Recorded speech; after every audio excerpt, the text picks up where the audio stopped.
You are in the middle of it, not approaching it, not remembering it, the middle of the killing moment, the chainaxe, the blood, the name you are screaming, filling your chest the way belief fills other warriors before the doubt gets in.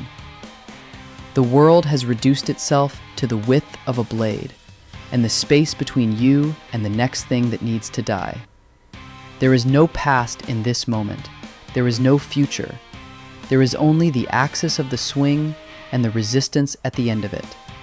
Before the context, before the history, before the tragedy underneath all of it. The question of whether this is freedom or the most perfect prison ever built can wait. The chainaxe does not. You were the World Eaters. Before that name meant what it means now, you were the 12th Legion, the War Hounds, the finest close combat specialists the Emperor ever built for war. Where other legions conquered through strategy or sorcery or superior numbers, you conquered through the application of overwhelming, controlled ferocity. Not blind rage, not yet. The War Hounds fought with fury, but they chose it. They directed it. They were the weapon that hit hardest at the point of maximum impact and pulled back when the work was done. Brutal, yes. Uncontrolled? No. Then the Emperor found Angron. Your Primarch had not been raised in safety or scholarship. He had been found on Nuceria, a world where the rulers implanted cranial devices into slaves to make them fight for entertainment. Angron had been implanted.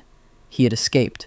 He had built an army of fellow slaves, the Eaters of Cities, and he was fighting his way toward freedom when the Emperor arrived. The Emperor did not help him finish it. He took him.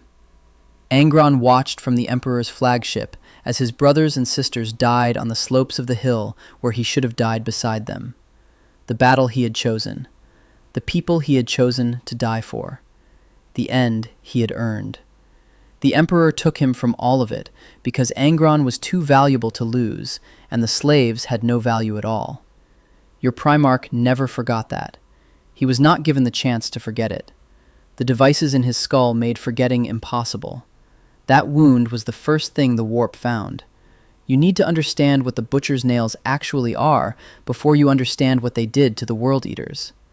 The nails are cranial implants, devices driven through the skull and into the brain itself, amplifying rage and aggression beyond anything a normal nervous system could produce. During combat, the nails drive the host into escalating fury. During calm, during thought, during the absence of violence, the nails cause pain. Escalating and cumulative pain that builds the longer the host goes without fighting. The device does not allow for peace. It punishes peace. It makes the absence of war physically intolerable. Angron had been implanted against his will by the rulers of Nuceria. By the time the Emperor found him, the nails had gone deeper than anyone understood. They had not merely attached to his brain, but replaced parts of it. Structures that govern emotion and the capacity for calm were simply gone, replaced by the nails and the cables that served them. To remove them was to kill him. The tragedy is not that the Emperor refused to act. The tragedy is that there was nothing to be done. Angron was a dead man walking from the moment the rulers of Nuceria hammered the devices into his skull. Angron implanted his legion, not out of cruelty, out of the only kind of brotherhood the nails had left him capable of understanding. He could not give his sons peace. He could give them what he had. He gave them the nails. The War Hounds became the World Eaters, not through a single moment of betrayal, through the slow grinding of the most intimate kind of torture, the kind that amplifies what it wants and punishes everything else. This was not a fall. This was a construction. Khorne had been watching the construction for a very long time. It's important to talk about who Khorne is before you understand why the World Eaters were always going to end up here. Khorne is not the god of murder. That is the simplest description and the most wrong one.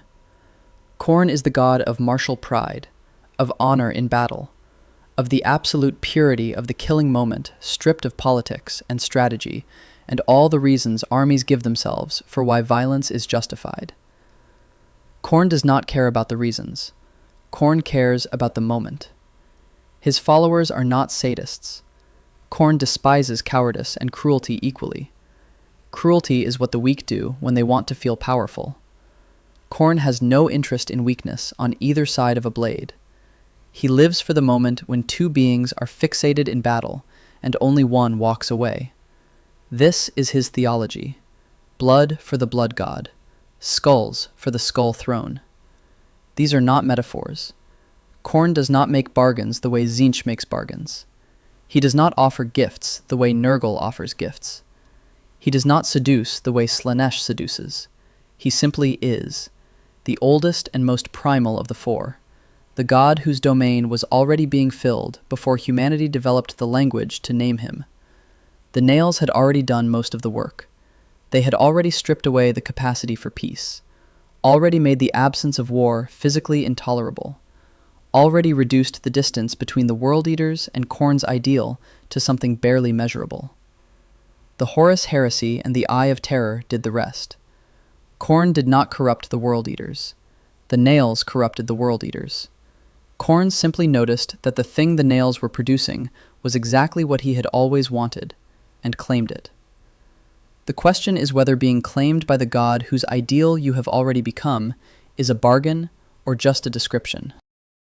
The World Eaters did not emerge from the Horus Heresy as a legion. They emerged as a storm. Where the Death Guard retreated into the Eye of Terror and tended their garden and waited for the season. Where the Thousand Suns rebuilt their libraries and plodded across millennia. The World Eaters scattered. The nails do not allow for the patience that building requires. The nails do not allow for the stillness that planning requires. The World Eaters broke into warbands and packs, following whoever screamed the name of Khorne loudest, and kept moving, because stopping was not something the nails permitted. Angron became a demon Primarch, Khorne's greatest champion, elevated during the Shadow Crusade into something that carried the nails and the rage and the grief of Nuceria into a form that could not be killed by anything the Imperium produced. His axes, his wings, his single burning eye. The butcher's nails, now woven into the fabric of his demonic existence, rather than merely his flesh, permanent and perfect, and entirely beyond removal. The Beserkers who fill the World Eaters' warbands are among the most dangerous individual warriors in the galaxy.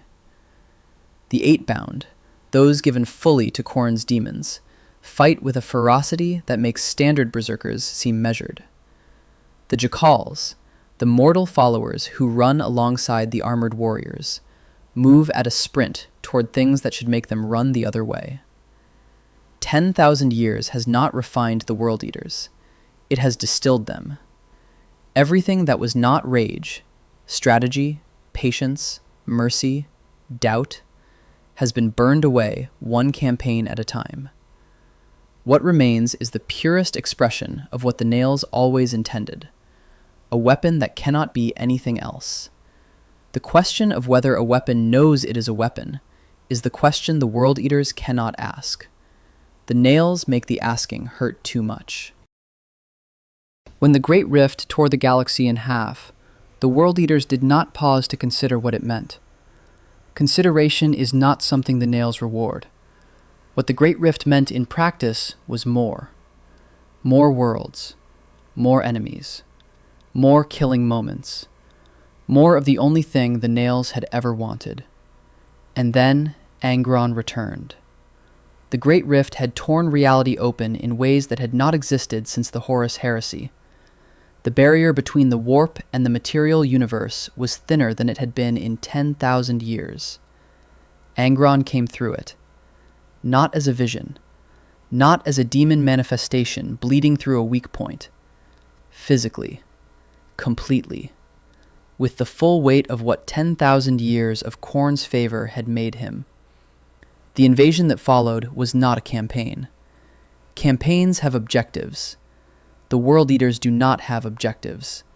They have direction. The direction of the nearest enemy. And they have momentum. The momentum of something that has been building for 10,000 years and found a door back into the world it wanted to destroy. Angron leads from the front. He always has. The wound of Nuceria is still there. The eaters of cities who died on that hill. The emperor who decided they were not worth waiting for. 10,000 years has not healed it. The nails were never designed to allow healing. The World Eaters advance across the Dark Imperium in packs and warbands answering Angron's call, not through loyalty in any conventional sense, but because the call is the loudest thing, and the nails follow the loudest thing. The war has no objective beyond the war. It never did. You are in the middle of it. The chainaxe, the blood, the name you are screaming. The world is the width of a blade and the space between you and the next thing that needs to die. You know everything now that you did not know at the beginning. The War Hounds, the nails, the hill on Nuceria where the eaters of cities died without their leader, the emperor who decided they were not worth the wait, the nails that replaced parts of a Primarch's brain, the 10,000 years of a storm that was never going to be anything else. None of it matters in this moment. The nails see to that.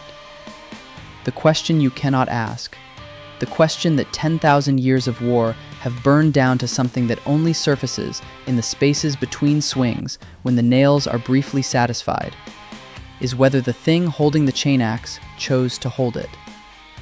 Was this freedom? Was this the most perfect prison ever built? The chainaxe does not answer.